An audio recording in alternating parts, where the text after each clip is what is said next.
Hello बच्चों, very welcome to Magnet Brains. मेरा नाम है राहुल गुरुंग और आज हम लोग चालू करने वाले हैं हमारा प्यारा नया चैप्टर जिसका नाम है पॉलीमर्स। एक्चुअली में पता है ये जो पॉलीमर चैप्टर होने वाला है ये बहुत ही ज्यादा इंटरेस्टिंग होने वाला है क्योंकि इसके अंदर बहुत सारी नई नई चीजें आपको जानने को मिलेगी। कई सारी ऐसी चीजें जानने को मिलेगी जो आप डे टू डे लाइफ में यूज तो करते हो बट उनके बारे में पता नहीं होता। जैसे आपने सुना होगा नायलॉन के कपड़े, जैसे सुना होगा रबर के बारे में, और लड़कियों का एक फेवरेट मटेरियल जो कंफर्ट मटेरियल के रूप में वो यूज करते हैं लाइक्रा के कपड़े। ठीक है, बहुत उन लोगों ने यूज करके रखे हुए लाइक्रा वाले कपड़े। तो ये वाली चीजें जो होती हैं, अब तुम लोग के दिमाग में ये नहीं आ जाना चाहिए कि यार सर को कैसे पता कि लड़कियों को लाइक्रा के कपड़े अच्छे लगते हैं। अरे यार, साइंस वाले स्टूडेंट हैं तो साइंस वाले स्टूडेंट हर जगह पर नॉलेज रखते ही हैं, चाहे वो कभी कुछ काम आए या ना आए। ठीक है, तो इसी वजह से आज हम लोग पढ़ने वाले हैं ये पॉलीमर चैप्टर। इसमें भयंकर मजा आने वाला है, बहुत सारी ऐसी चीजें आने वाली है जिसको सुन के तुम्हें भी बहुत ज्यादा मजा आएगा। ठीक है, अच्छा, लेक्चर को चालू करने से पहले फटाफट हम लोग यहां इंट्रोड्यूस करवा देते हैं हमारी पूरी टीम से। ये हमारी पूरी पीसीएमबी की टीम है और इस पीसीएमबी की टीम ने आप लोगों के लिए तैयार करके रखा हुआ है बहुत ही शानदार बढ़िया बढ़िया सा लेक्चर। और ये जो लेक्चर्स हैं ये सारे के सारे लेक्चर्स अवेलेबल हैं कंप्लीटली फ्री। ठीक है, कोई भी कॉस्ट नहीं है, बिल्कुल फ्री लेक्चर है। आप लोगों को उठाना है फायदा इन सभी लेक्चर्स को पढ़ के। ठीक है, चलिए अभी हम लोग स्टार्ट कर लेते हैं आज का चैप्टर जो कि होने वाला है हमारे पास में क्या, पॉलीमर्स। अब देखो, पॉलीमर्स में भी आज जो हम लोग पढ़ेंगे वो पढ़ेंगे introduction and classification of polymers के बारे में। ठीक है, शुरुआत है, शुरुआत में तो जरा जान पहचान बना लें, थोड़ा इंट्रोडक्शन वगैरह चेक कर लें, देन उसके बाद में ही तो हमारी गाड़ी आगे बढ़ेगी। तो चलिए आज हम लोग शुरू कर लेते हैं हमारा चैप्टर पॉलीमर। अब देखो, सबसे पहले अगर इंट्रोडक्शन की बात की जाए तो जरा पॉलीमर की डेफिनेशंस वगैरह समझ लेते हैं। क्या बोला गया है, a polymer is a very large molecule made of many repeating units. ये सबसे इंपॉर्टेंट पॉइंट है। बड़े मॉलिक्यूल्स होते हैं जिसमें बहुत सारे रिपीटिंग मॉलिक्यूल्स होते हैं। ठीक है, क्या लिखा गया है, many repeating units of small molecules. छोटे छोटे मॉलिक्यूल्स की रिपीटिंग यूनिट मतलब क्या, देखो जैसे एक मॉलिक्यूल बनाया, ये लगातार ये आपस में ऐसे रिपीट होते जा रहे हैं। तो एक जैसे मॉलिक्यूल जब ऐसे रिपीट होते हैं तो इनसे एक बड़ा मॉलिक्यूल बनता है और ये बड़े बड़े मॉलिक्यूल आपस में मिलकर पॉलीमर का फॉर्मेशन करते हैं। तो उसी के बारे में बोल के रखा गया, polymer is a very large molecule made up of many repeating units of small molecules called monomers. मतलब यह है कि सपोज तुमने इस तरह से चेन बना दी। ठीक है, छोटे छोटे मॉलिक्यूल से मिलकर तुम लोगों ने एक चेन बनाई, तो इस चेन को क्या नाम दे के रखा गया, इस चेन को नाम दिया गया है मोनोमर। तो अब ये जो मोनोमर आपके पास बना है ये है आपके पास इंपॉर्टेंट चीज। इस मोनोमर को आपस में मिला के हम क्या बना देते हैं, पॉलीमर बना देते हैं। मतलब ये कि सपोज ये रहा, इसी के जस्ट ऊपर मैंने एक और सिमिलर यूनिट बना दी। ये देखो इस तरह से जितना नंबर ऑफ मॉलिक्यूल नीचे है उतना ही नंबर ऑफ मॉलिक्यूल है। ऐसे सीक्वेंस जब यहां पे मैं अरेंज करते जाऊंगा मोनोमर्स के तो उससे क्या बन जाएगा, मेरे पास में पॉलीमर बन जाएगा। ठीक है, the process by which the monomer are combined to form the polymer is called polymerisation. क्या बोला गया, प्रोसेस, वो जिस प्रोसेस के अंदर मोनोमर्स कंबाइन होते हैं ताकि वो अपने से भी एक बड़ा स्ट्रक्चर बना सके, तो उसको क्या कहा जाता है, पॉलीमराइजेशन। ठीक है, मोनोमर से पॉलीमर बनने की प्रोसेस नोन एज पॉलीमराइजेशन। क्योंकि क्वेश्चन कई बार ऐसा पूछा जाता है, डिफाइन पॉलीमर्स एंड पॉलीमराइजेशन। तो पॉलीमर के बारे में आप क्या बताओगे, आप बताओगे जब कभी भी मॉलिक्यूल्स की रिपीटिंग यूनिट से मोनोमर बनता है और उस मोनोमर से जो बड़ा नया सब्सटेंस आपके पास बनेगा, that substance known as polymer and this whole process is known as polymerisation. Clear हो गया, इजी है ना। चलो बढ़ते हैं आगे। वेरी लार्ज और giant molecules are called macromolecules. अगर बड़े बड़े मॉलिक्यूल्स हुए तो उन्हें क्या कहा जाता है, मैक्रो। मैक्रो क्या होगा, जस्ट उल्टा हो जाएगा माइक्रो का। माइक्रो मतलब छोटा, मैक्रो मतलब बड़ा। ठीक है। उसके बाद में क्या आ जाएगा, because of very large molecular mass macromolecules possess certain unique physical and chemical properties, जिसके बारे में क्या बोला गया है, पॉलीमर्स आर मैक्रोमोलिक्यूल्स। देखो क्या बोला, because of very large molecular मास।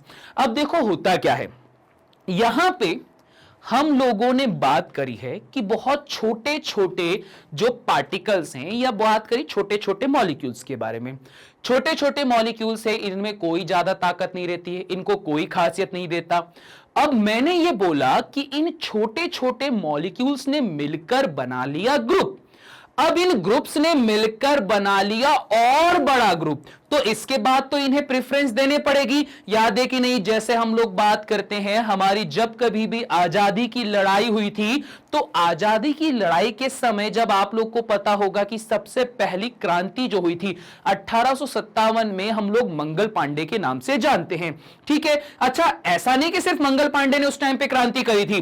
उस टाइम पर अगर आपको याद हो तो बहुत सारे छोटे बड़े विद्रोह हर जगह से हो रहे थे, सब कोई परेशान हो गए थे। तो अभी क्या था, जब ये छोटे छोटे विद्रोह हो रहे थे, जब ये छोटी छोटी यूनिट्स थी, तब इनकी कोई ज्यादा वैल्यू नहीं थी, लोगों ने इनके ऊपर इतना ध्यान नहीं दिया। इन छोटी छोटी यूनिट्स ने क्या करा, मिलकर एक ग्रुप बनाया। अब ये जो एक सिंगल ग्रुप बना, दैट इज नोन एज क्या, मोनोमर।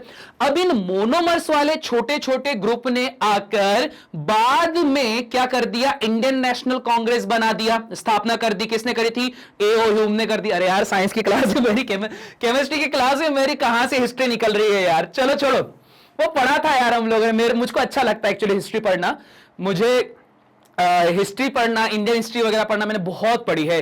इंडियन हिस्ट्री और अपना यूरोपियन हिस्ट्री, और साथ ही साथ में किस तरह से पुरानी इसके सभ्यताएं थी वो पढ़ना, और माइथोलॉजीज पढ़ना भयंकर पसंद है। कभी होगा तो मैं तुम लोगों को बताऊंगा स्टोरी। मुझे बहुत सारी माइथोलॉजीज पढ़ना बहुत पसंद है, जैसे ग्रीक माइथोलॉजी हो गई, अपना इंडियन माइथोलॉजीज हो गई, और साथ ही साथ में जो अपना थॉर वाला रहता है, नॉर्स माइथोलॉजी, वो पढ़ना। इसके अलावा जो मायन सभ्यता होती है, जिसने बताया था कि भैया 2012 में पूरी दुनिया खत्म होने वाली है, वो वगैरह पढ़ना तो बहुत अच्छा लगता है, बहुत मजा आता है मुझे पढ़ने। बहुत सारी कहानियां हैं, धीरे धीरे करके हम लोग करेंगे उस पर बात। तो छोड़ो, अभी यहां पर बात करते हैं। तो मैंने क्या बोला, पहले छोटे छोटे जो सिंगल यूनिट में लड़ाइयां हो रही थी, धीरे धीरे करके वो लड़ाइयां बढ़ना चालू, सॉरी जो विद्रोह हो रहे थे, वो विद्रोह धीरे धीरे करके ग्रुप बने, और ये सभी ग्रुप आपस में मिलकर बड़े बन चुके थे। और फिर उसके बाद में आपको पता होगा 1942 में जब भारत छोड़ो आंदोलन चालू हुआ था, तो उस समय सभी छोटे छोटे ग्रुप एक साथ जमा हो गए, और उन्होंने साथ में मिलकर भारत को आजाद कराने के लिए प्रयास करना शुरू कर दिया। ठीक है, तो यहां पे भी वही कहानी है कि हमने ये बोला कि जब ये छोटे छोटे थे तो इनको कोई वेटेज नहीं मिला। ये क्या बने, ये पहले आपके पास में बने मोनोमर। मोनोमर के जब वो पॉलीमर बने, बड़े मॉलिक्यूल बन गए, तो इनका मास बढ़ गया, इनकी क्वांटिटी बढ़ गई। जब मास और क्वांटिटी बढ़ी तो अब इनको नोटिस किया जाने लगा, जिस बात पे बोला गया है कि because of very large molecular mass macromolecules possesses certain unique physical and chemical properties. Polymers are macromolecules. Polymer को क्या कहा जाता है, मैक्रोमोलिक्यूल। जैसे मैंने बोला कि छोटे छोटे में इतना कोई ध्यान नहीं देता था, जब एक बड़ा सा मंच मिल गया, जब पूरा भारत एक साथ बन गया या एक साथ जुड़ गया, तब अंग्रेजों ने यहां पर मांग सुनना चालू करी थी भारत की। ठीक है, तब जाके मांग सुनना चालू करी, वरना उसके पहले तो तुमको पता ही होगा वो जो हुआ था 29 अपना 29, 30 और 31 गोलमेज सम्मेलन। तो गोलमेज सम्मेलन में तो भैया इंडिया वाले गए, कोई मतलब ही नहीं निकला, क्या हुआ क्या नहीं हुआ किसी को पता नहीं चला। बट इंडिया जब यूनाइट हुआ, तो यूनाइट होने के बाद में ये बात सुनने चालू कर दी ब्रिटिशर्स ने कि एक्चुअली में इंडियंस चाहते क्या है, उनकी क्या डिमांड है, क्या वो चाहते हैं, ये सारी बात सुनना चालू कर दी। सेम यहां पर भी है कि प्रॉपर्टीज तब ऑब्जर्व की गई जब यहां पे पॉलीमर्स वो मैक्रोमोलिक्यूल बन गए, उनका वेट हैवी हो चुका है। फिर उसके बाद में हमने इनकी फिजिकल और केमिकल प्रॉपर्टी को पढ़ना चालू करा। चलो इसी बात पे स्क्रीनशॉट लो जरा इसका। ठीक है, चलिए अब बात करते हैं आगे। अगर मैं बात करता हूं क्लासिफिकेशन की, तो क्लासिफिकेशन यहां पर 4 तरीके से होता है। पहला, क्लासिफिकेशन बेस्ड ऑन सोर्स, कि ये कैसे और कहां कहां से मिलते हैं। Classification based on mode of polymerisation, मतलब जो पॉलीमर बने हैं तो उनके बनने का तरीका क्या है। फिर थर्ड पॉइंट आता है क्लासिफिकेशन बेस्ड ऑन स्ट्रक्चर, मतलब इनके स्ट्रक्चर के बेसिस पे कुछ स्ट्रक्चर अलग होंगे, कुछ स्ट्रक्चर अलग होंगे, तो वो देखेंगे कौन कौन से अलग होते हैं। Classification based on intermolecular forces, ये 4 पॉइंट होते हैं, ठीक है। इंटरमॉलिक्यूलर फोर्स भी यहां पर बहुत इंपॉर्टेंट है, क्योंकि आपको पता होगा कि जब इंटरमॉलिक्यूलर फोर्स कम होता है तो कंपाउंड वीक बनेगा, जब इंटरमॉलिक्यूलर फोर्स ज्यादा होगा तो कंपाउंड स्ट्रॉन्ग बनेगा। तो इन 4 मोड्स के ऊपर हम लोग पढ़ेंगे क्लासिफिकेशन ऑफ पॉलीमर्स के बारे में, ठीक है। चलो अभी आगे बढ़ते हैं। सबसे पहले क्लासिफिकेशन ऑफ पॉलीमर के बारे में कहा जाए तो classification based on source, source के बेसिस पे देखा जाए तो सबसे पहले क्या आता है, नेचुरल पॉलीमर या फिर बाय पॉलीमर्स कहलाया जाता है, ठीक है। अच्छा, नेचुरल पॉलीमर्स मतलब तो समझ में आ गया, जो नेचुरली हमें यहां पर मिलते हैं। 2 नाम होते हैं, या तो क्या बोला जाएगा नेचुरल पॉलीमर या फिर बायोपॉलीमर्स। बायोपॉलीमर बोल रहा हूं, बायोपॉलीमर नहीं, बायोपॉलीमर। जहां पर भी वर्ड आ जाता है बायो, तो बायो वर्ड में मतलब हमारे पास कहानी तो क्लियर हो ही जाती है कि यार कहीं ना कहीं ये लाइफ से रिलेटेड है, लिविंग थिंग से रिलेटेड होता है, जिस वजह से ये नेचुरल या बायोपॉलीमर्स कहलाते हैं। इसके अलावा बात करते हैं पॉइंट नंबर 2, जो कि हमारे पास में है सिंथेटिक पॉलीमर के बारे में, ठीक है। सिंथेटिक पॉलीमर के बारे में क्या हो जाएगा कि जो हम लोगों ने बनाए, और थर्ड वाला होता है सेमी सिंथेटिक पॉलीमर्स, ठीक है। सेमी सिंथेटिक पॉलीमर के अंदर क्या हो जाएगा कि नहीं मतलब जो पहले से ही हम लोग को नेचर में प्रेजेंट है, हमने उसी में ही कुछ एक्स्ट्रा अपनी तरफ से जोड़ तोड़ गुणा भाग करके कुछ नई चीजें बना दी, तो वो क्या हो जाएगा, सेमी सिंथेटिक पॉलीमर्स कहलाएगा, ठीक है। ऐसी कुछ कहानी होती, तो ये 3 चीजें होती हैं, ठीक है। चलो अब जरा इसका स्क्रीनशॉट लो।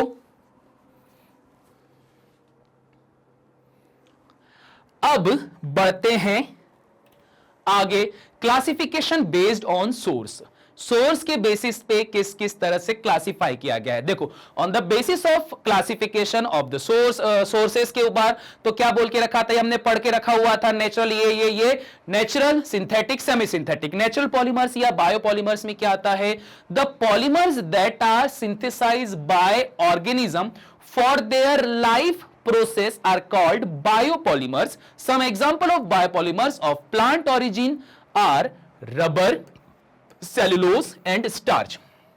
ठीक है, सेलुलोज और स्टार्च के बारे में पता ही होगा, ये रिपीटिंग यूनिट होती हैं, ठीक है। रिपीटिंग यूनिट होती किसके, कार्बोहाइड्रेट्स की। तो जब कार्बोहाइड्रेट मॉलिक्यूल के ऐसे रिपीटिंग यूनिट्स बनते हैं तो उनसे क्या बनता है, पॉलीमर बनता है। क्योंकि ऑब्वियस बात है, पहले आपके पास में कार्बोहाइड्रेट का सिंगल मॉलिक्यूल था, मुझे फर्क नहीं पड़ रहा था, मैंने बोला क्या फिजिकल प्रॉपर्टी चेक करना, क्या केमिकल प्रॉपर्टी चेक करना। पर जब इनका रिपीटेशन हुआ तो रिपीटेशन होने के बाद में फिर हमने प्रॉपर्टी को चेक करा कि यार खाने में आलू तो टेस्टी लगते हैं, पर वही खाने में जो घास होती है उसका तो कोई टेस्ट ही नहीं आता, ठीक है। ये वाली कहानी हो जाती, ठीक है। आलू से एक तो चीजें याद आ जाती, फ्रेंच फ्राइज। चलो यहां पे एक चीज रबर भी है, नेचुरल रबर, आपको पता होगा, गोंद वगैरह वो घर वाले खाते हैं ना, ठंड के टाइम पे वो लड्डू वगैरह खाते हैं तो वो गोंद वगैरह रहता है, तो वो सारी चीजें। तो नेचुरल पॉलीमर्स या बायोपॉलीमर्स वो होते हैं जो कि सिंथेसाइज किए जाते। अच्छा, सिंथेटिक अलग काम रहता है, यहां सिंथेसाइज करना मतलब क्या, सिंपली यहां पर जो लिविंग ऑर्गेनिज्म होते हैं वो क्या करते हैं, खुद से इसको बनाते हैं बाय नेचुरल प्रोसेस, और फिर हम उसको क्या करते हैं, लेकर यूज कर लेते हैं, ठीक है। ये कहानी होती है, तो that is known as natural polymers या फिर बायोपॉलीमर्स, ठीक। इसी बात पे जरा स्क्रीनशॉट लो इसका, ठीक है।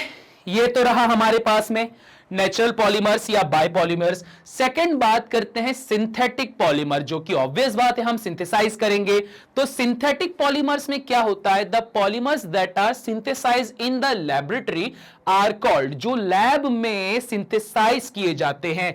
जैसा a few example are nylon, नाम तो सुना होगा, ऑर्लॉन, टेफ्लॉन, नियोप्रीन, रबर, ठीक है।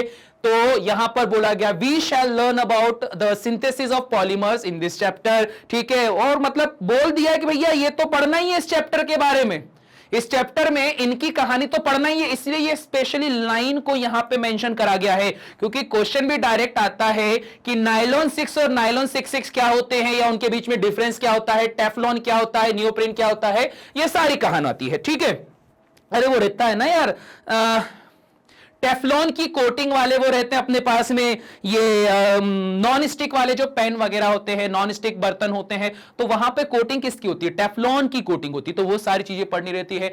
नायलॉन, नायलॉन के बारे में हमने सुन के रखा है, नायलॉन के कपड़े बनाए जाते हैं, बहुत ज्यादा मजबूत होती है, पतंग उड़ाते टाइम पे नायलॉन के धागे बनाए जाते हैं जो बिल्कुल बहुत ज्यादा खतरनाक होते हैं। ठीक है, नॉर्मल धागा रखो, नायलॉन के धागे यूज मत करना, खुद को भी लगती है, साथ ही साथ में जो पतंग उड़ के कट गई या इधर उधर चले गई तो वहां से भी बहुत ज्यादा ये हार्म करती है। ठीक है, क्योंकि मेरे साथ में भी हो चुका है ये इंसिडेंट कि यहां इसी टाइम पर पतंग उड़ाते टाइम पे बढ़िया मैं चला रहा था, मस्त बाइक, वो तो शुक्र हो कि हेलमेट पहन के मैं बाइक चलाता हूं, तो हुआ वही कि जो वो धागा था वो आया, बट वो हेलमेट पे ऊपर आया। ठीक है, हेलमेट से नीचे शिफ्ट नहीं हुआ, ऐसा गले तरफ शिफ्ट नहीं हुआ, अगर हो जाता ना तो मेरा जीवन धन्य हो जाता। ठीक है, चलो सिंथेटिक पॉलीमर, इसका स्क्रीनशॉट ले लो। ठीक है, ये रहा सिंथेटिक पॉलीमर। अब इसके बाद करते हैं बात हम सेमी सिंथेटिक पॉलीमर्स की। सेमी सिंथेटिक पॉलीमर में क्या बोला गया है, when some suitable natural polymers are modified chemically in laboratory. ठीक है, कुछ ऐसे सूटेबल नेचुरल पॉलीमर होते हैं जो कि मॉडिफाइड किए जाते हैं केमिकली लैबोरेटरी के अंदर फॉर इंप्रूवमेंट ऑफ क्वालिटी।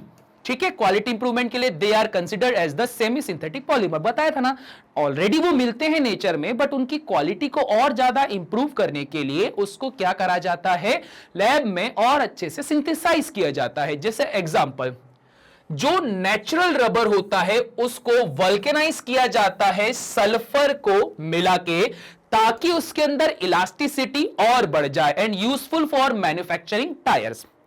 ठीक है, अब तुम लोगों ने पढ़ के रखा होगा इलास्टिसिटी मतलब क्या, किसी भी ऑब्जेक्ट के ऊपर डिफॉर्मिंग फोर्स लगाया तो वो क्या कर देता है, अपने शेप को डिफॉर्म कर देता है।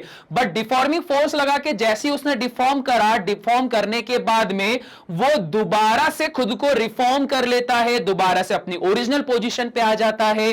तो ये क्या कहलाता है, रबर की प्रॉपर्टी। अगर आप किसी पेड़ वगैरह से गोंद या रबर को निकालते हो तो इसमें चिपचिपापन तो होता है, पर जब आप इसे खींचोगे तो खींचने पर ये इलास्टिक या जो सिंथेसाइज रबर होते हैं उसके जैसा वापस रिटर्न नहीं जा पाता है। ठीक है, ये कहानी होती है। सो इसी वजह से इनको लैब में क्या करा जाता है, सिंथेसाइज करा जाता है।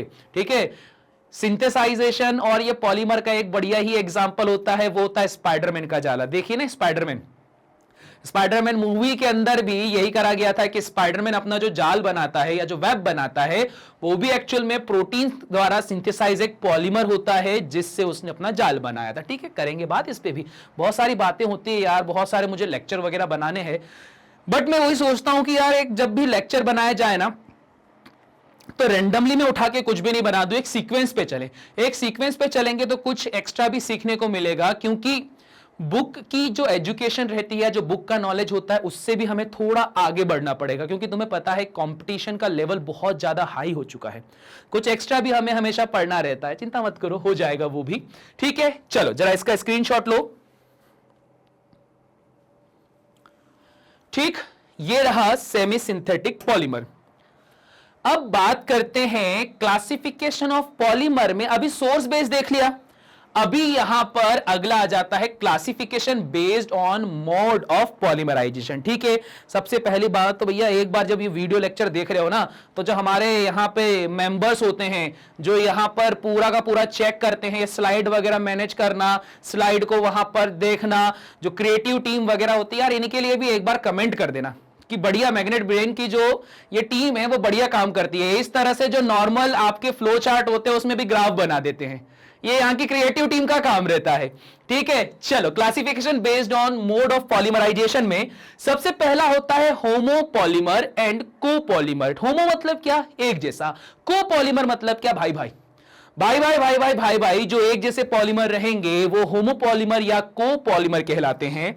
फिर इसके अलावा जो सेकंड इसके अंदर रहेगा वो होता है addition polymer and condensation polymer. ठीक है। एडिशन का मतलब क्या होता है, आपने ऐड कर दिया है मोनोमर्स को, तो वो भी एडिशन होगा। कंडेंसेशन में भी आप कंडेंस कर देते हो, ऐड कर देते हो, बस सिंपल सा डिफरेंस होता है कि जहां पहले वाटर के मॉलिक्यूल प्रेजेंट थे तो आपने उसको हीट करा, हीट करके सपोज वाटर के मॉलिक्यूल को बाहर निकाल दिया, तो वो जो मॉलिक्यूल थे अब कंडेंस हो चुके हैं, पास आ चुके हैं। एग्जांपल के तौर पे क्या होता है, कंडेंस मिल्क। ठीक है, कंडेंस मिल्क के अंदर आपने देखा होगा कि ठंडियों में शाम के टाइम या रात के टाइम बढ़िया वो मीठा वाला जो दूध मिलता है ना, बड़ा सा कढ़ाई में चढ़ा देते हैं, बड़े से कढ़ाई में चढ़ा के उसको खूब चलाया जाता है, खूब चलाया जाता है, जिससे कि उसके अंदर रखा हुआ वाटर जो है वो बाहर निकल जाता है और बढ़िया सा एक नंबर मीठा मीठा दूध मिल जाता है। तो that is known as condense milk, जहां पे कंडेंसेशन की प्रोसेस हुई है, जिसमें वाटर को रिमूव करके मॉलिक्यूल को कंडेंस कर दिया गया, पास ले आया गया, that is known as condensation, polymerisation. Clear हो गई बात, इजी है। चलो इसका भी स्क्रीनशॉट लो। ठीक है, चलिए बढ़ते हैं आगे। अब आगे यहां पर देखते हैं classification based on mode of polymerisation में होमोपॉलीमर्स एंड कोपॉलीमर। तो इसकी कहानी हम लोगों ने क्या देखा था, होमो या कोपॉलीमर एक जैसी चीजों को बोला जाता है। Example, a polymer that results from the polymerisation of a single type monomer. जब कभी भी सिंगल टाइप के मोनोमर्स को जोड़कर पॉलीमराइजेशन परफॉर्म होता है तो इस सिचुएशन को क्या कहा जाता है, होमोपॉलीमर या कोपॉलीमर कहा जाता है। एग्जाम्पल के तौर पर सबसे ज्यादा यूज किया जाने वाला पॉलीइथिलीन, या फिर बोला जाए हमारे पास में जो इथिलीन से बनता है, इथिलीन से वही पॉलीइथिलीन। तो देखो कैसे बना, आपके पास में इथिलीन रखा हुआ, ये इथिलीन है, CH2 डबल बॉन्ड CH2, इसके n नंबर ऑफ यूनिट्स हमारे पास में रखे हुए थे, हमने सिंपली यहां पे बॉन्ड को कर दिया ब्रेक। तो देखो यहां से भी ये बॉन्ड ब्रेक हो गया, यहां से भी ये बॉन्ड ब्रेक हो गया, अब इसके हाथ यहां पे खाली हो गए। इस खाली हाथों पे पहली बात तो यह कि कार्बन ही कार्बन के साथ जुड़ा हुआ है, तो ऑब्वियस बात है ज्यादा स्ट्रांग होगा। अब यहां देखो थोड़ा सा डिफरेंस आ जाता है। वो डिफरेंस कैसा आता है, आप बोलो सर ये वाली चीज तो मुझे ऐसी कुछ दिखाई दे रही है कि सपोज ये आपने ब्रेक करा, CH2 single bond CH2 CH2 CH2 CH2, तो बोले सर ये तो आपके पास में नॉर्मल सा जो लॉन्ग चेन फॉर्मेशन है वो हो गया है ना। आप तो यही बोलोगे ना कि सर अगर इसको रिपीट कर देता हूं मैं तो ये तो लॉन्ग चेन फॉर्मेशन हो गया। तो असल में ऐसी बात नहीं होती है। जब आप इसको रिपीटेशन करते हो ना तो ध्यान रखो कि आपके पास में जो मोनोमर है वो ऐसा है, CH2 सिंगल बॉन्ड CH2, ये अपने आप में ही एक सिंगल यूनिट है। ठीक है, मतलब ये थोड़े ज्यादा पास रहेंगे, बट इसके साथ में जो दूसरा ग्रुप जुड़ेगा CH2 CH2 कुछ इस तरह से, ये एक अपना अलग हो गया। फिर इसके साथ में एक और जुड़ेगा, that is CH2 single bond CH2, और जब ऐसे n नंबर ऑफ मोनोमर्स को आप जोड़ दोगे तो इससे क्या बन जाता है, पॉलीइथिलीन बन जाता है। ठीक है, जिसको ही हम लोग पॉलीथीन के नाम से भी जानते हैं। क्लियर हो गई बात, इजी है ना ये भी। तो ये क्या कहलाता है, होमोपॉलीमर या कोपॉलीमर। ठीक, फटाफट इसका स्क्रीनशॉट लो अब। ठीक है, चलो बढ़ते हैं आगे। अब अगला आता है एडिशन पॉलीमर, या फिर जिसे कहा जाता है कंडेंसेशन पॉलीमर। ठीक, कहा जाता नहीं मतलब थोड़ा थोड़ा इसके अंदर डिफरेंस रहता है, समझना जरा। Depending upon the method of preparation in terms of mechanism, polymers are divide into two major class. पहला होता है एडिशन पॉलीमर और दूसरा होता है कंडेंसेशन पॉलीमर। देखो दोनों में चीजें जुड़ ही रही हैं, बस मैकेनिज्म में फर्क होने की वजह से हमने दो कैटेगरी को डिफाइन कर दिया है, एडिशन पॉलीमर और कंडेंसेशन पॉलीमर। दोनों को समझते हैं। सबसे पहले अगर मैं एडिशन पॉलीमर की बात करता हूं तो एडिशन पॉलीमर क्या बोलता है, polymers that are made up by addition reaction. कहानी देखो वही खत्म हो गई जब इसका नाम पढ़ लिया कि ऐसा पॉलीमराइजेशन की प्रोसेस जहां पे एडिशन रिएक्शन परफॉर्म होती है between molecules of unsaturated monomers. Unsaturated monomers मतलब क्या, याद है कि नहीं याद, सैचुरेटेड अनसैचुरेटेड। अनसैचुरेटेड का मतलब होता है डबल बॉन्ड या ट्रिपल बॉन्ड वाले जो कंपाउंड होते हैं, they are known as unsaturated group. अब ये जो आपके पास में अनसैचुरेटेड ग्रुप्स बने हुए हैं, जैसे ये क्या है हमारे पास में, ये हमारे पास में वाइनिल क्लोराइड देके रखा हुआ है, ठीक है। अब यहां बोला गया है ऑफ अनसैचुरेटेड, हो सकता है ये अनसैचुरेटेड या तो सेम रिपीट हो जाए या अलग अलग हो जाए, क्योंकि देखो होमो भी हो सकते हैं, हेट्रो भी हो सकते हैं, क्या ही दिक्कत है ना। तो क्या बोला गया है, सेम और different are called addition polymers. In this process, the molecules of the monomer या monomers are simply added together। ये सिंपल सा हमने इसको जोड़ दिया है। फिर बोला क्या है, mechanistically the monomer is added to the end of the growing chain। जो चेन आगे बढ़ रही है ना, उसके एंड में इसको और जोड़ देते हैं। Chain instead bye either a free radical, free radical के तौर पर नहीं भैया, यहां पे एक्स्ट्रा अलग से जोड़ दे रहे हैं, और on ionic reagent the end of the chain is reactive because it is a radical, a cation और एन एनायन। ये देखो आपके पास में वाइनिल क्लोराइड रखा हुआ था, इस वाइनिल क्लोराइड के अंदर क्या करा, जैसे यहां पे बॉन्ड ब्रेक हुआ, तो बॉन्ड ब्रेक होने की वजह से यहां पर तो आपने हाइड्रोजन को ऐड कर, सॉरी हाइड्रोजन जो था वो तो ऑलरेडी प्रेजेंट था, अब यहां पर क्या हुआ, एक क्लोरीन और ऐड हो चुका है।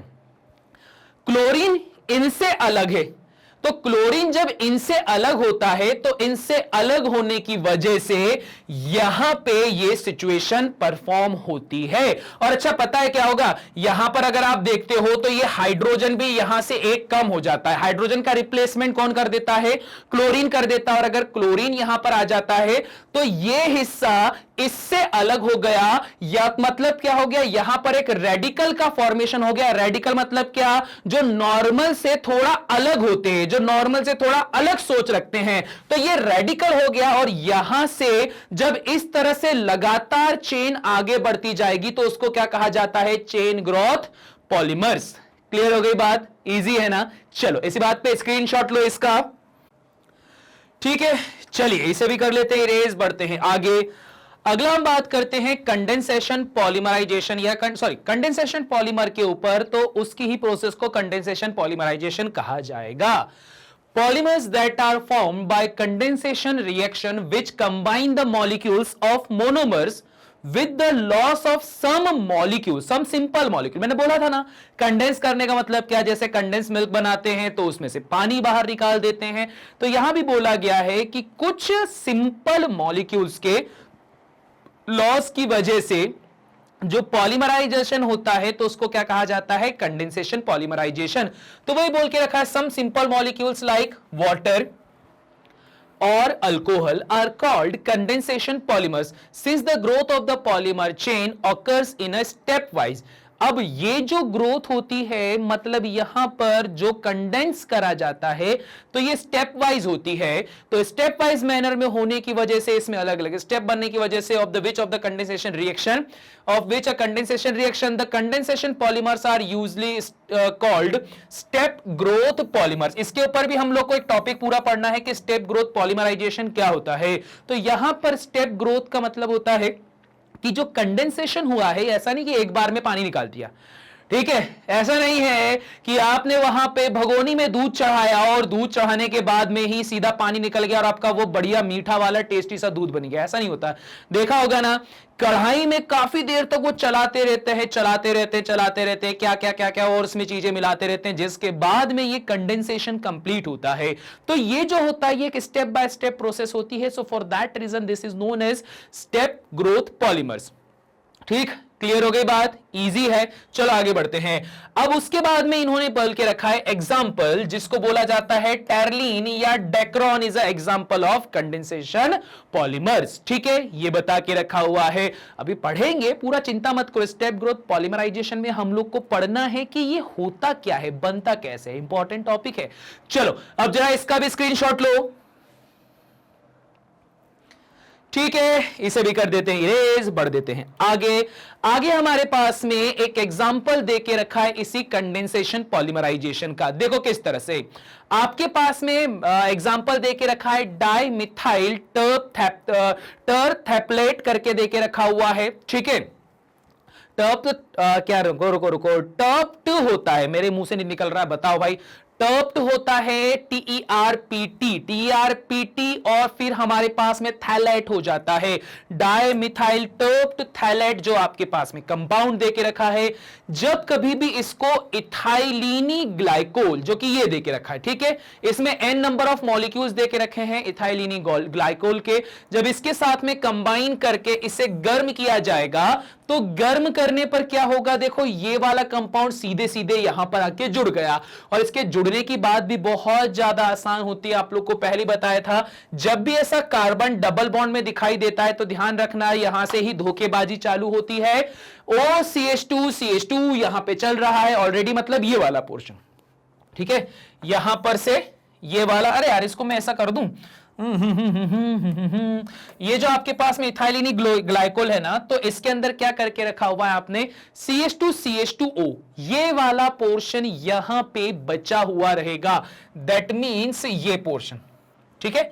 ये पोर्शन कहां जुड़ चुका है, इधर पे जुड़ चुका है, तो इस वजह से यहां से भी एक बॉन्ड ब्रेक होके रखा हुआ है, तो ये देखो ब्रेक हो गया, OCH2CH2, यहां पर ऑक्सीजन का भी एक हाथ खाली इधर से होगा, तो ये जो खाली हाथ है ये यहां निकल रहा है, यहां ये इस तरह से जुड़ रहा है, और इसमें भी जो दूसरी साइड होती है ये यहां से आपने ब्रेक कर दी, तो यहां से भी कार्बन का एक हाथ खाली हो गया।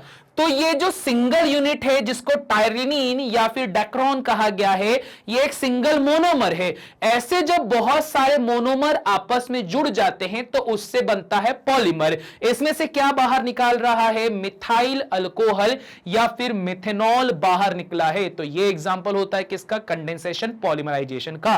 तभी बोला गया है जरूरी नहीं है सिर्फ वाटर का कंडेंसेशन हो, वाटर जैसे सिंपल मॉलिक्यूल जो होते हैं, अल्कोहल वगैरह, उसका भी कंडेंसेशन ये बना देता है। चलिए इसका भी स्क्रीनशॉट लीजिए,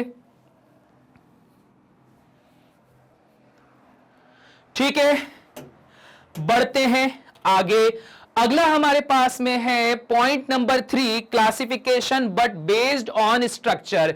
ये वाला most of the most IMP होने वाला है, इसके ऊपर बहुत बार क्वेश्चन पूछा गया है और इसके ऊपर कंप्लीट थ्योरेटिकल क्वेश्चन पूछा गया है, ठीक है। चलो देखते हैं, क्लासिफिकेशन बेस्ड ऑन स्ट्रक्चर की बात करते हैं तो सबसे पहला क्या होता है, लीनियर पॉलीमर, और बढ़िया सीधा सीधा सा पॉलीमर। फिर अगर बात करते हैं ब्रांच चेन पॉलीमर, मतलब जहां ब्रांचेस बन जाती है, और थर्ड आता है क्रॉस लिंक पॉलीमर, ठीक है, जिसमें क्रॉस लिंकेज बनता है, तो इनके बारे में पढ़ना रहेगा। चलो जरा इसका स्क्रीनशॉट लो, ठीक है। चलिए बढ़ते हैं आगे। अब देखो एक एक करके पढ़ते हैं, ध्यान देके पढ़ना, इस पे क्वेश्चन पूछा जाता है स्ट्रक्चर के बेसिस पे जो पॉलीमर डिफरेंशिएट किए जाते हैं। सबसे पहला क्या है आपके पास में है लीनियर पॉलीमर। लीनियर पॉलीमर में क्या बोला जाता है, a polymer in which the monomeric unit are connected in a linear array without forming any side chain is called a linear polymer. Example, linear polyethylene, also known as high density polyethylene, जो कि हमारे पास में relatively very hard plastic use to making beach और lawn chair. वो PVC क्या होता है, बड़ा हार्ड होता है, ठीक है, वो भी आपके पास पॉलीमर का एक रूप है, पॉलीवाइनिल क्लोराइड का। तो देखो यहां पर बोल के रखा है लीनियर पॉलीमर में क्या होता है, ऐसे सीधे सीधी चेन बन जाती है, ठीक है। ये इसलिए ऐसा दिखा के रखा है कि भैया थोड़ी इलास्टिसिटी भी तो दिखाना रहेगा ना, थोड़ा बहुत यहां पे डिजाइन भी तो बनानी रहेगी। तो देखो ऐसा जनरली क्या होता है कि सीधा सीधा अगर चेन जुड़ा हुआ है तो उसको क्या कहा गया है, लीनियर पॉलीमर। मतलब जो मोनोमर की यूनिट है वो लीनियर जुड़ी हुई है, एक के बाद एक के बाद एक ऐसे आगे चलती गई है, तो इसको क्या कहा जाएगा, लीनियर पॉलीमर, ठीक है। चलो जरा स्क्रीनशॉट लो। अब डेफिनेशन ध्यान रखना, polymer in which the monomeric unit are connected in a linear array, ठीक है, केस नंबर 1। अब बात करते हैं केस नंबर 2 की, जो कि है ब्रांच चेन पॉलीमर, जिसमें ब्रांच बनी हुई है। A polymer which has a long linear chain carrying relatively shorter branches at different points along the main chain is called a branch chain polymer। मतलब क्या कि आपके पास में ऐसे पॉलीमर जो कि एक लंबी सी लीनियर चेन को कैरी करता है, ये देखो यहां पर ये एक लंबी सी लीनियर चेन को कैरी करता है, तो एक तो मेन चेन हो गई यहां पे। अब इसके साथ में रिलेटिवली शॉर्ट ब्रांचेस, मतलब इस मेन जो लंबी सी चेन है इसके साथ में, इसके कंपैरिजन में ये छोटी छोटी जो ब्रांचेस जोड़ के रखी हुई है, तो इस ब्रांचेस को जोड़ने पर आपके पास में एक पॉलीमर का फॉर्मेशन हो रहा है। तो वही बोल के रखा है, एक डिफरेंट पॉइंट है, ऐसा नहीं कि एक ही जगह पर सारी ब्रांच बना दी, अलग अलग पॉइंट पे यहां ब्रांचेस बनाई जाती है along the main chain, is called a branch chain polymer. Branching, अच्छा ब्रांच चेन पॉलीमर इतना समझ में आ गया ना डेफिनेशन। एक मेन चेन जो रहेगी उसके साथ में उससे कंपैरेटिवली छोटी छोटी चेन अलग अलग पॉइंट पे जब जोड़ी जाएगी तो इसको क्या कहा जाएगा, ब्रांच चेन पॉलीमर कहा जाएगा।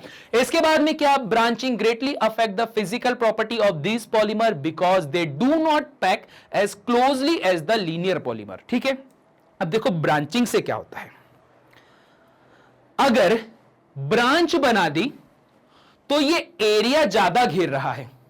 ठीक है, जैसे अगर आप बात करते हो पेड़ पौधों की, आप ये बोलते हो कि अगर मुझे घर बनाना है तो घर बनाते समय पेड़ों की वो लकड़ियां मैं कभी भी यूज नहीं करता हूं जिसमें बहुत सारी ब्रांचेस होती हैं, है ना। बहुत सारी ब्रांचेस होंगी तो वो एरिया तो एरिया जो है वो ज्यादा घेरेंगी, बट उनकी जो डेंसिटी होगी वो कम होगी, क्योंकि बीच में गैप ज्यादा आ जाता है ना ब्रांच में।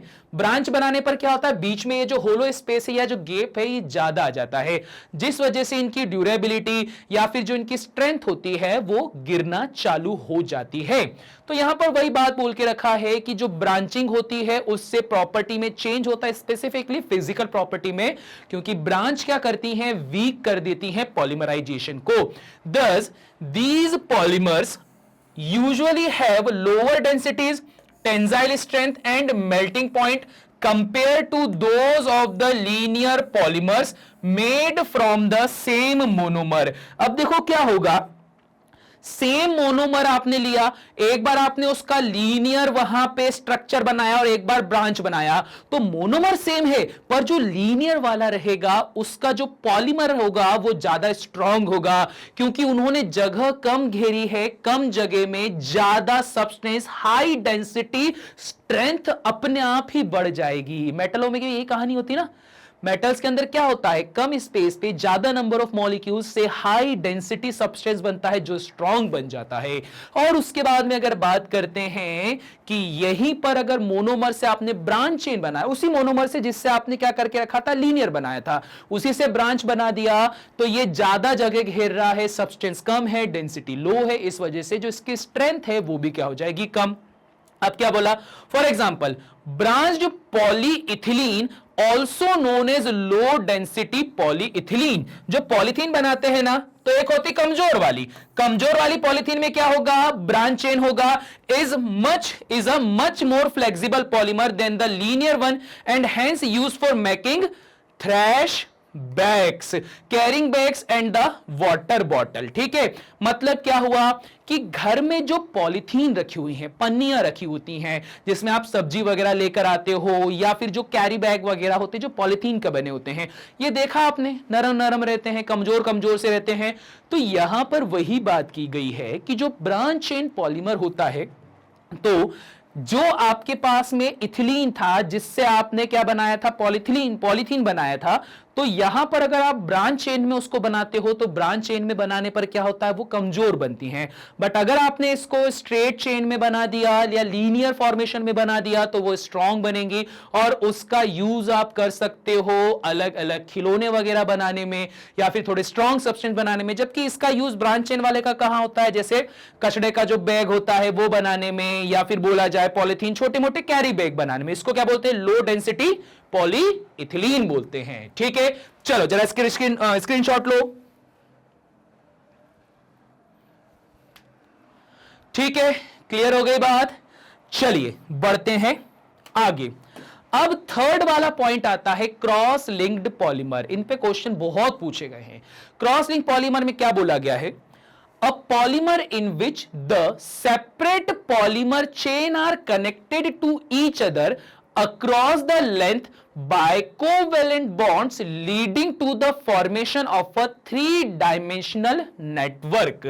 ऐसे पॉलीमर जिनके अंदर अलग अलग पॉलीमर की जो चेन थी वो आपस में कनेक्ट होते हैं एक दूसरे से by the length of covalent bonds, covalent bond के through. The formation of a three-dimensional network is called cross-linked polymer और space network polymer। ठीक है, ये कहानी है। मतलब क्या, देखो सपोज ये एक अलग था पॉलीमर, ये अलग पॉलीमर, ये अलग गया, ये अलग गया और ये अलग गया। ठीक है, ये सब क्या थे, अलग अलग थे। अब ये जो आपके पास में अलग अलग हैं, तो यहां पर थ्री डायमेंशनली ये जो बॉन्डिंग बना के रखिए, कोवेलेंट बॉन्ड ये रहे, ये देखो, ये कोवेलेंट बॉन्ड, ये कोवेलेंट बॉन्ड, इस तरह की कोवेलेंट बॉन्डिंग से क्या करके रखा गया है, इसको आपस में जोड़ा गया है थ्री डायमेंशनली। तो ऑब्वियस बात है आप अच्छे से इसको कंबाइन कर सकते हो।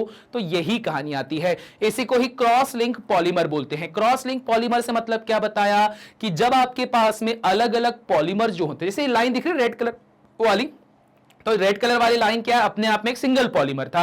इस पॉलीमर को इस ग्रीन कलर के कोवेलेंट बॉन्डिंग से किसी दूसरे पॉलीमर के साथ जोड़ के रखा हुआ है, तो ऐसी सिचुएशन आपके पास में कहलाती है क्या, क्रॉस लिंक पॉलीमर, और ये थ्री डायमेंशनल स्ट्रक्चर होता है। ठीक है, अब देखो, the covalent bond between the polymer chain are called cross link. जो यहां पर ये चेनों के बीच में बॉन्ड बना के रखे हैं ना ग्रीन कलर वाले, उन्हीं को क्या कहा जाता है, क्रॉस लिंक कहा जाता है। क्वेश्चन आता है कि क्रॉस लिंक्ड पॉलीमर के अंदर क्रॉस लिंक का मतलब क्या, तो जो कोवेलेंट बॉन्ड्स होते हैं वो क्या कहलाते हैं, क्रॉस लिंक कहलाते हैं। This polymers are hard, rigid and brittle because of 3D structure या नेटवर्क स्ट्रक्चर। ठीक है, देखो ऑब्वियस बात है कि आपके पास में आपने एक पेपर की लेयर बनाई, तो ये पेपर की लेयर क्या है, ये तो वन डायमेंशनल, सॉरी ये जो पेपर की लेयर है टू डायमेंशनल है। एक पेपर की थिकनेस क्या होगी, बहुत कम होगी, तो हम क्या बोलते हैं, सपोज पेपर टू डायमेंशनल है। पेपर जो आपने बनाया, ये आपने किससे बनाया, पॉलीथीन बोलो, प्लास्टिक की शीट ले लो, प्लास्टिक की एक जो पतली सी आपने शीट बनाई है वो क्या है, आपके पास में कमजोर है, टू डायमेंशनल है। पर वहीं थ्री डायमेंशनल ईंटों से जोड़कर आपने एक बड़ा सा घर बना दिया। या बोला जाए कि यार पॉलीमर बना रहे हैं, पॉलीमर में ही बोल देते हैं कि अगर मोटे मोटे हमने थ्री डायमेंशनल पॉलीमर को आपस में जोड़ दिया तो इस सिचुएशन में जो कंपाउंड बनेगा वो ज्यादा स्ट्रॉन्ग बन जाएगा। तो इसी को ही क्या कहा जाता है, क्रॉस लिंकेज पॉलीमर कहा जाता है। These polymers are hard, rigid and brittle because of three dimensional network structure। Example के तौर पे बेकेलाइट, जिससे जो आपके कुकवेयर होते हैं उसके हैंडल बनाए जाते हैं ना, तो वो तो देखा हैंडल मजबूत होते हैं। ठीक है, अब ये मत बोलना कि सर हमारे घर में तो वो कमजोर होते हैं, वो कुकर के हैंडल टूट जाते हैं। भैया देखो, अच्छी जगह से खरीदना, अच्छी जगह से खरीदोगे तो मजबूत मिलेगा। सस्ते वाले खरीदोगे, कपड़े दो, कपड़े के बदले में वो आते ना, कपड़े दो और बर्तन ले जाओ, उनसे खरीदोगे तो ऑब्वियस बात है वहां पर वो कमजोर हो जाएगा। तो ये वही बात है, अगर आप अच्छा बेकेलाइट यूज करते हो तो वो स्ट्रांग रहेगा काफी ज्यादा। फिर एग्जांपल के तौर पे और urea formaldehyde and melamine formaldehyde polymers और रेजिन्स, रेजिन्स पता है ना आजकल बहुत ज्यादा ट्रेंड में चलता है, वो नहीं रहता है, स्कल्पचर वगैरह बनाते हैं रेजिन से। साथ ही साथ में तुमको दिखाई देता होगा कि वो जो ट्रांसपेरेंट ग्लास टाइप का बन जाता है, कई सारे आर्ट एंड क्राफ्ट में दिखाते हैं, वो ट्रांसपेरेंट उसके ऐसा बन जाता है ग्लास के जैसा, अंदर छोटे छोटे आप लोग मिनी स्कल्पचर रख देते हो तो उससे बन जाती है डिजाइन। ठीक है, तो ये सारे किसके एग्जांपल होते हैं, क्रॉस लिंक पॉलीमर के एग्जांपल होते हैं। क्लियर हो गई बात, इजी है ना। चलो इसी बात पे स्क्रीनशॉट लो।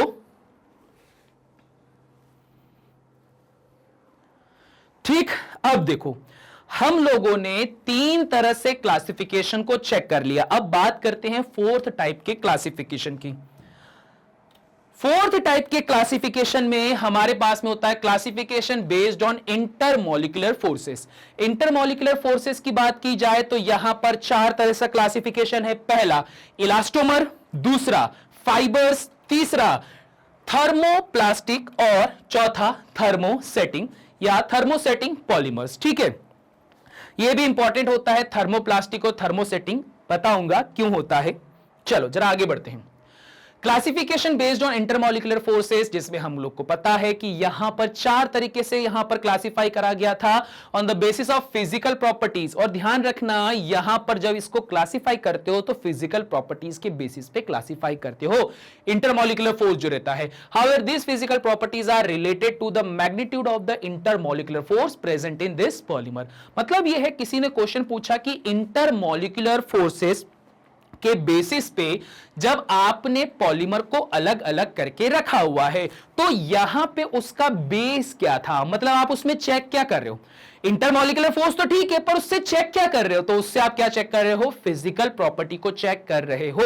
अब अगर बात करते हैं तो इसी पे सबसे पहला आता है इलास्टोमर। इलास्टोमर नाम से पता चल रहा है इलास्टिक से रिलेटेड कुछ होने वाला है। तो देखो इलास्टोमर से क्या होता है, the polymers that are soft, ठीक है, ऐसे पॉलीमर जो सॉफ्ट होते हैं, एमॉर्फस मतलब पाउडर के फॉर्म में कन्वर्ट हो जाते हैं, येट सफिशिएंटली इलास्टिक, फिर भी वो इलास्टिक होते हैं, सॉफ्ट होंगे। सॉफ्ट इलास्टिक की बात कर लेते हैं या सॉफ्ट पॉलीमर की बात कर लेते हैं तो वो क्या कहलाते हैं, elastomers are called elastomers. In elastomers the polymer chain are randomly coiled and contain a few cross link. ये थोड़े से रैंडम होते हैं और इसमें थोड़ा सा क्रॉस लिंकेज होता है, ठीक है, क्या होता है, थोड़ा सा क्रॉस लिंकेज होता है। Because the intermolecular force are very weak. अब ऑब्वियस बात है इलास्टोमर मतलब इलास्टिक, नरम नरम चीजों की बात करते हैं तो यहां इंटरमॉलिक्यूलर फोर्स कमजोर होता है। An external deforming force not only stretches the coiled polymer but allows them to slip past each other in a plastic flow. When the force is removed, the cross link present in the chain help them to return to the original position। ठीक है, यहां पर physics की बहुत सारी language आ गई।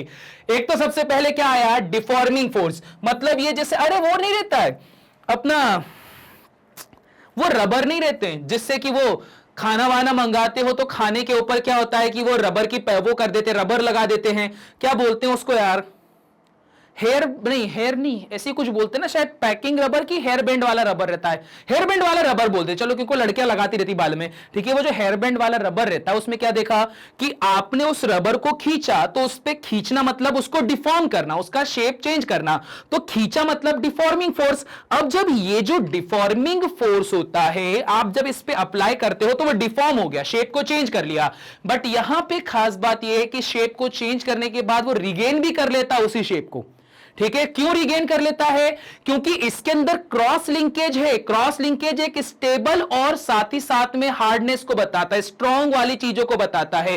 तो ये क्रॉस लिंकेज रबर को डिफॉर्म करके उसको दोबारा रिफॉर्म करने में भी हेल्प करती है, ठीक है। तो इसी को क्या कहा जाता है, इलास्टोमर। चलिए इसी बात पे इसका स्क्रीनशॉट लीजिए, ठीक है। चलिए इसे भी कर लेते हैं, इरेज, बढ़ते हैं आगे।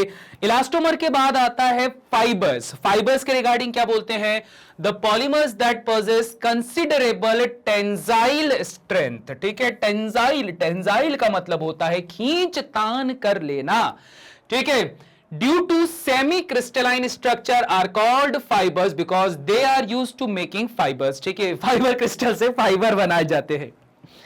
अब क्या बोलता है, fibres are thin threaded product. देखो फाइबर्स के रिगार्डिंग देखा होगा, रेशे, हम लोग हिंदी में क्या बोलते हैं, रेशे बोलते हैं। तो ये जो रेशे रहते हैं ना, तो ये छोटे छोटे पतले पतले से रेशे जब आपस में कंबाइन होते हैं तो इनके कॉम्बिनेशन से एक स्ट्रॉन्ग स्ट्रक्चर बन जाता है। मतलब वही कि एकता में शक्ति और अकेले में, ठीक है, वो वाली कहानी होती है, समझ जाना। चलो आगे बढ़ते हैं। क्या होगा कि fibres are thin and threaded threads produced by extruding a molten polymer through small holes in a spintrate followed by the cooling। देखो यहां करते क्या है, फाइबर को जब कभी भी बनाया जाता है तो एक्चुअली में छोटे छोटे पतले पतले से थ्रेड होते हैं। इन थ्रेड को आपस में कॉइल किया जाएगा, इनको आपस में जोड़ा जाएगा, गर्म करते हुए इनको जोड़ते हैं, फिर इसको कूल कर देते हैं। This orient the crystallite region, जिससे क्रिस्टलाइट फॉर्मेशन हो जाता है। फिर बोला जाता है अब इसमें से क्या करते हैं, एक छोटे से होल में से भी इसको पास कराते हैं ताकि जो वो रेशे होते हैं ना वो पतले हो जाएं और बहुत ज्यादा डेंस्ड हो जाए। फिर बोला जाता है along the axis of the fibres and aids considerable tensile strength, the intermolecular forces are sufficiently strong in this polymer which leads to close packing. Class 12th में आप लोगों ने एटॉमिक स्ट्रक्चर में पढ़ के रखा हुआ है क्लोज पैकिंग स्ट्रक्चर, ठीक है। तो ये वही क्लोज पैकिंग स्ट्रक्चर बना रहे क्रिस्टलाइन फॉर्म में of polymer chain impart partially crystalline nature in some cases such as in nylon 6 the hydrogen bonding. ये देखो नाइलॉन 6 में क्या हुआ है, ये आपके पास में कीटोन ग्रुप दिखाई दे रहा है, इससे नाइट्रोजन हाइड्रोजन जुड़ा हुआ है जिससे नाइलॉन 6 बन रहा है। Between the polymer chain aids more strength, ये क्या करता है, यहां पर जो हाइड्रोजन बॉन्डिंग, हमें पता है ना हाइड्रोजन बॉन्ड स्ट्रांग होते हैं, तो ये जो स्ट्रांग बॉन्ड होते हैं ना, तो उस सिचुएशन पे ये कहानी हो जाती है कि ये आपके पास स्ट्रेंथ प्रोवाइड करते हैं जिससे आपको पता होगा कि नाइलॉन से बने हुए कपड़े ज्यादा स्ट्रांग होते हैं। और नाइलॉन के धागे तो क्या ही कहने, पतंग उड़ाते टाइम पे जो बनाते हैं। अब इसी के एग्जांपल पे दे के रखा है नाइलॉन या टेरिलीन या ऑर्लॉन या फिर पॉलीथिलीन, ये क्या होते हैं, सारे के सारे यूजफुल फाइबर्स होते हैं, मतलब पतले पतले तारों को जोड़ जोड़ के एक मजबूत सा स्ट्रक्चर बनाया जाता है, ठीक है। ये हो गया फाइबर्स। अब इसका भी स्क्रीनशॉट लीजिए, ठीक, क्लियर हो गई बात। बढ़ते हैं आगे, अब बात करते हैं हम लोग फाइबर्स के बाद में थर्मोप्लास्टिक की। देखो the polymers that are hard at room temperature, room temperature पे क्या होते हैं, ये हार्ड होते हैं but become soft and viscous on heating and solidify again on cooling, ठीक है। सॉलिडिफाई हो जाते हैं उसको दोबारा से ठंडा करने पर, तो ये बोलता है and regain their original properties are called thermoplastic. तो मतलब क्या हुआ, जो ऐसे पॉलीमर जो रूम टेम्परेचर पे, तो गर्म रूम टेम्परेचर पे क्या होता है, आपके पास सॉलिड होते हैं पर टेम्परेचर बढ़ाने पर ये पिघल जाते हैं, लिक्विड बन जाते हैं, और जब ठंडा करो तो वापस से अपनी ओरिजिनल प्रॉपर्टी को रिगेन कर लेते हैं, मतलब रीयूजेबल। रीयूजेबल वाले जो होते हैं वो क्या कहलाते हैं, थर्मोप्लास्टिक कहलाते हैं। So they can be moulded into toys, इनको टॉयज के रूप में, टॉयज में मोल्ड कर सकते हैं, beads, buckets, telephone and television, cabinets and many other articles, because thermoplastic have little or no cross linkage. Cross linkage क्या करता है, हार्ड बना देता है इसको। The individual chain can slip past one another in the melt. The intermolecular force in this polymer are intermediate between those of elastomer and fiber. Elastomer और fiber के बीच में इसके अंदर force होता है intermolecular. These are usually amorphous, non-crystalline, hard, solid. Some common thermoplastic are polystyrene, polymethyl या फिर methacrylate. ये बता के रखा गया है। मतलब क्या हो गया, जो ये रीयूज करने वाले होते हैं जिसको दोबारा आप यूज कर सकते हो, तो वो क्या कहलाते हैं, थर्मोप्लास्टिक कहलाते हैं, ठीक। चलो अब आगे, ठीक है, स्क्रीनशॉट ले लिया।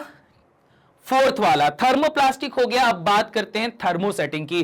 थर्मोसेटिंग पे क्या बोला जाता है, the polymers that become hard and infusible on heating due to high degree cross linking. High degree of cross linking की वजह से जब ये पॉलीमर की बात की जाती है तो ये पॉलीमर क्या कहलाते हैं, थर्मोसेटिंग कहलाते हैं। अब देखो ये इनफ्यूजिबल होते हैं, मतलब ये जब जलाओगे तो खराब हो जाएंगे, ठीक है, दोबारा रीयूज नहीं कर सकते क्योंकि इनके अंदर क्रॉस लिंकेज ज्यादा होता है।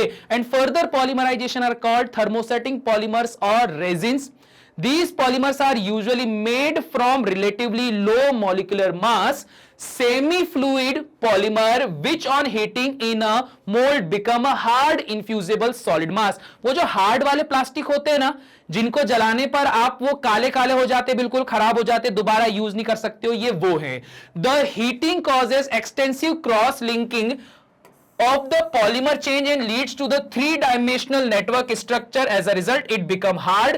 Bakelite is a thermosetting या thermosetting plastic। देखो क्या मतलब होता है कि यहां पे क्रॉस लिंकेज है, क्रॉस लिंकेज आ गया मतलब बॉन्ड अपने आप स्ट्रांग बन गया। बॉन्ड स्ट्रांग बन गया तो ऑब्वियस बात है, जैसे तुम लोगों ने देखा होगा ना, सपोज एक एग्जांपल लेते हैं, कोई कपल है, बड़ा भयंकर का बढ़िया बॉन्ड है, बढ़िया बढ़िया बढ़िया वाला बॉन्ड है, दोनों आपस में बोलते हैं कि मैं तेरे बिना जी नहीं पाऊंगा, मैं तेरे बिना मर जाऊंगा, ऐसे वाले जो भयंकर के बॉन्ड होते हैं।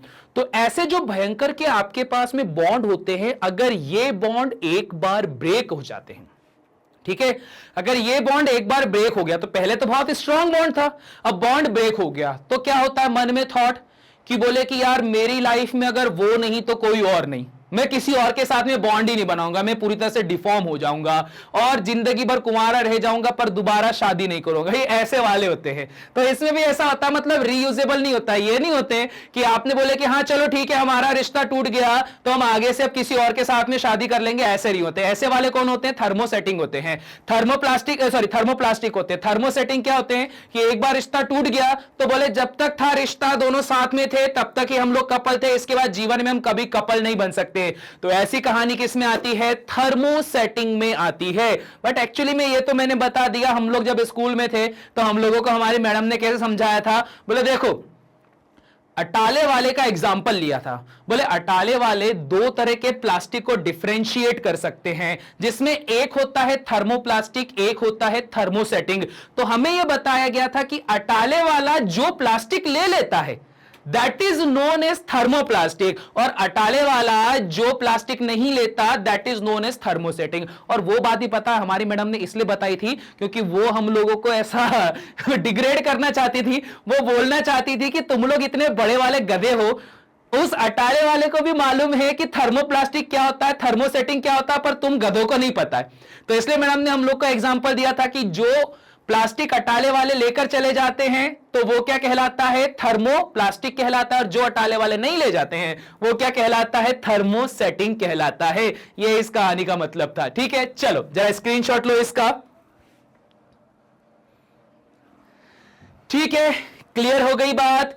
यहां पर देखो हम लोगों ने सारे क्लासिफिकेशन चेक कर लिए हैं, और सारे क्लासिफिकेशन चेक करने के साथ ही हमारा लेक्चर हो चुका है एंड। पर लेक्चर को एंड करने से पहले, जैसा कि हर बार बोलता हूं कि यार magnetbrains.com की ऑफिशियल साइट भी है जहां पर फ्री रजिस्ट्रेशन है, और फ्री रजिस्ट्रेशन के साथ साथ में जितने भी लेक्चर्स हैं सारे के सारे फ्री हैं। ठीक है, कोई भी कॉस्ट नहीं है, कोई भी सब्सक्रिप्शन चार्ज नहीं है, कुछ भी नहीं है, सारा कुछ लेक्चर आपको फ्री मिल रहा है। और यहां पर आपको चाहे आप किंडरगार्टन पे हो चाहे क्लास 12th हो, तो किंडरगार्टन से क्लास 12 तक के सारे सब्जेक्टिव लेक्चर आपके पास में अवेलेबल हैं, बिल्कुल फ्री। साथ ही साथ में यहां पर आपके पास में कहानी यह है कि आपको यहां इसके अलावा भी एक्स्ट्रा कंटेंट भी मिलेगा, जैसे कि बोर्ड एग्जामिनेशन, अब तो हिंदी इंग्लिश भी चालू हो चुका है, ओलंपियाड, एनटीएससी, सारा कंटेंट मिलेगा आपको बिल्कुल फ्री। ठीक है, इतना सब कुछ मिल रहा है तो यार वीडियो को लाइक कर दो, चैनल को सब्सक्राइब कर दो, क्यों शर्माना। और साथ ही साथ में अगर हमारा भला हो रहा है तो दूसरों का भी तो भला करें, शेयर कर दें। ठीक है, अब देखो होता क्या है, जैसे ही आपने यहां पे कंटेंट सिलेक्ट करा कि सपोज क्लास 12th का कंटेंट सिलेक्ट करना है, तो क्लास 12th में जितनी भी फैकल्टीज होती है ना, सारी फैकल्टी यहां पर शो हो जाएंगी, जिसने आपके लिए बना के रखे हैं बढ़िया से लेक्चर्स, और आपको सिंपली उन लेक्चर्स पर जाना है, करना है वॉच नाउ।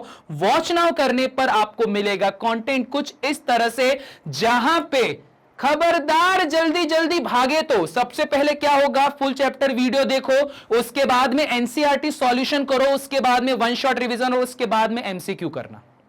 ये पैटर्न फॉलो करना। अगर तुम लोगों ने ये पैटर्न फॉलो करा तो गारंटी हमारी है कि तुम्हारे नंबर पूरे बढ़िया तरीके से आ जाएंगे, बिल्कुल 100% वाले। ठीक है, ऐसी कुछ कहानी रहेगी। और इस कहानी के साथ में ही लास्ट में अभी भी बोलना चाहूंगा, यार अभी तक लाइक और सब्सक्राइब नहीं करा है तो फटाफट से कर दो। साथ ही साथ में ध्यान रखो कि यहां पर आपको 100% फ्री क्लासेस मिलती है, कोई सब्सक्रिप्शन नहीं, कोई चार्जेस नहीं, सब कुछ फ्री होता है। और साथ ही साथ में बढ़िया लगा है ये वीडियो तो कर देना शेयर अपने फ्रेंड्स के साथ में। तो बस इसी नोट के साथ में इस लेक्चर को करते हैं एंड, मिलते हैं अगले लेक्चर में, तब तक के लिए सभी को टाटा बाय बाय।